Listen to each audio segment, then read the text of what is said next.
Hello மக்களே எல்லாரும் எப்படி இருக்கீங்க? நம்ம தமிழ்நாடு அரசியல் வரலாற்றிலே ஒரு மிகப்பெரிய திருப்புமுனையா இருக்க போற ஒரு நாள் நாளைக்கு வரப்போகுது. ஆமாங்க, ஒட்டுமொத்த இந்தியாவும் உற்று நோக்கிட்டு இருக்கிற நம்ம தமிழ்நாடு சட்டமன்ற தேர்தல் முடிவுகள் நாளைக்கு மே 4ஆம் தேதி வெளியாக போகுது. காலையில் 8 மணிக்கு ஓட்டு எண்ணிக்கை ஆரம்பிக்க போகிறாங்க.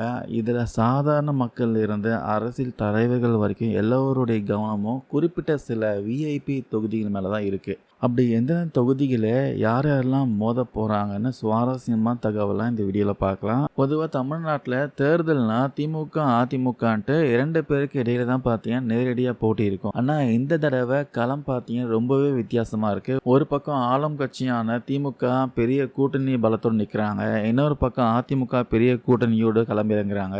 ஆனால் இதுக்கெல்லாம் நடுவில் மக்கள் கவனத்தை ஈர்த்தது யாருன்னா தனித்து களம் காணும் சீமானோடைய நாம் தமிழர் கட்சியாகட்டும், நம்ம தளபதியோடைய விஜயின் தமிழக வெற்றி கழக கட்சியாகட்டும், ஸ்டாலின் எடப்பாடி பழனிசாமி இவங்களை தாண்டி தமிழ்நாட்டு மக்கள் சீமானுக்கும் விஜய்க்கும் எம்எல்ஏ பதவி கொடுப்பாங்களா? அவங்க கட்சிகளுக்கு எத்தனை சீட்டு கிடைக்கும்? இதுதான் பார்த்தீங்கன்னா இப்போ தமிழ்நாடு முழுக்க பெரிய விவாதமாக மாறி இருக்கு.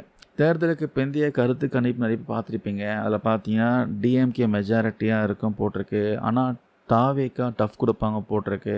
ஏடிஎம்கே பார்த்தீங்கன்னா திமுக அளவுக்கு ஜெயிக்க மாட்டாங்கன்னு போட்டிருக்கு. ஸோ இது மாதிரி தேர்தல் பிந்திய கருத்து கணிப்பு பார்த்தீங்கன்னா தாவேக்கா திமுக அதிமுகன்ட்டு ஒரு காம்படிஷன் இருக்க மாதிரி கணிச்சிருக்காங்க.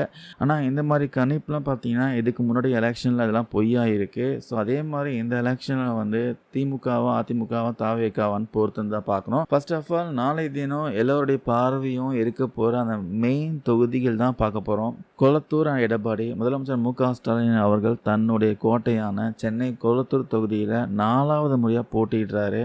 அதே போல் அதிமுக பொதுச் செயலாளர் எடப்பாடி பழனிசாமி அவர்கள் தன்னோட சொந்த ஊரான சேலம் எடப்பாடி தொகுதியில் மீண்டும் பார்த்தீங்கன்னா களம் காண்கிறாரு. அதுக்கப்புறம் விஜயோடைய இரட்டை அதிரடி. தாவேகா கட்சியின் தலைவரும் முதலமைச்சர் வேட்பாளருமான விஜய் பார்த்தீங்கன்னா சென்னை பெரம்பூர் மற்றும் திருச்சி கிழக்கு என 2 தொகுதிகளை மாசாக போட்டியிட்டார். அதனால் இந்த 2 தொகுதிகளோட ரிசல்ட்டும் பார்த்தீங்கன்னா ஒட்டுமொத்த தமிழ்நாடு எதிர்பார்த்து காத்துட்ருக்கு. காரைக்குடியில் பார்த்தீங்கன்னா நாம் தமிழர் கட்சி சார்பில் சீமான் அவர்கள் காரைக்குடி தொகுதியில் போட்டியிடத்தினால அந்த தொகுதியும் மிகப்பெரிய நட்சத்திர அந்தஸ்தை பெற்றிருக்கு. இவங்க மட்டும் இல்லைங்க, இன்னும் சில முக்கிய தலைவருடைய ரிசல்ட்டுக்கும் நாளை ஆவலாக எதிர்பார்த்து காத்துட்ருக்கோம். துணை முதலமைச்சர் உதயநிதி ஸ்டாலின் சேப்பாக்கும் திருவல்லிக்கேணி போட்டியிடுறாங்க. அதுக்கப்புறம் திமுக பொதுச் செயலாளர் துரைமுருகன் காட்பாடி, அப்புறம் சிறைவாசத்துக்கு பிறகு மீண்டும் களம் காணும் செந்தில் பாலாஜி பார்த்தீங்கன்னா கோவை தெற்கு. ரீசெண்டாக திமுக கூட்டணியில் இணைந்த ஓ பன்னீர்செல்வம் போடி நாயக்கனூர். தமிழக வெற்றி கழகத்துடைய பொதுச் செயலாளரான புசி ஆனந்த் பார்த்தீங்கன்னா சென்னை டி நகர் தொகுதியில் போட்டிட்டாரு. ஆதவ அர்ஜுனா வில்லிவாக்கம் தொகுதியிலையும் போட்டிட்டாரு. அதிமுகவிலிருந்து தாவேக்காவுக்கு வந்த மூத்த தலைவரான கே செங்கோட்டையன் பார்த்தீங்கன்னா அதே கோபிச்செட்டிப்பாளையத்தில் களம் காண்றாரு. அதுக்கப்புறம் மற்ற கூட்டணிகள் பார்த்தீங்கன்னா தேமுதிக பொதுச் செயலாளரான பிரேமலதா விஜயகாந்த் விருதாச்சலத்திலையும், அவரது மகன் விஜய் பிரபாகரன் பார்த்தீங்கன்னா விருதுநகர் தொகுதியிலும் போட்டிடுறாங்க. பாஜக சார்பில் டாக்டர் தமிழிசை சவுந்தரராஜன் பார்த்தீங்கன்னா மயிலாப்பூர் தொகுதியிலும், திரைப்பட இயக்குனரான சுந்தர்சி முதல் முறையாக மதுரை மத்திய தொகுதியிலும் போட்டிடுறாங்க.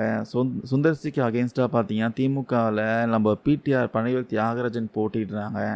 ஸோ இது ரொம்பவே காம்படிட்டிவாக இருக்க போது. நாளைக்கு காலையில் 8 மணிக்கு ஓட்டு எண்ணிக்கை பார்த்தீங்கன்னா ஆரம்பித்த உடனே யார் யாருக்கு ஏறுமுகம் யார் யாருக்கு இறங்குமுகம் தெரிஞ்சிடும். தேர்தல் முடிவுகள்லாம் தமிழ்நாடு அரசியலில் பல புதிய தொடக்கங்களுக்கு ஒரு ஆரம்பமாக இருக்கும். அதில் எந்த ஒரு சந்தேகமும் இல்லை. மக்களே, இந்த விஐபி தொகுதியில் யார் யாரெல்லாம் ஜெயிப்பாங்கன்னு நீங்கள் நினைக்கிறீங்க? குறிப்பாக தளபதி விஜய் அவர்கள் முதலமைச்சராக வர வாய்ப்பு இருக்கா? இல்லை சீமான் எதிர்க்கட்சி தலைவராக வர வாய்ப்பு இருக்கா? இல்லை எப்பவும் போல் டிஎம்கே ஏடிஎம்கே மாற்றி மாற்றி வருவாங்களா? உங்களுடைய கணிப்பு என்னன்றது மறக்காமல் கீழே கமெண்ட்ஸில் பதிவு பண்ணுங்கள். ஸோ மே 4ஆம் தேதி எல்லாருமே எதிர்பார்த்த நாள். We are waiting.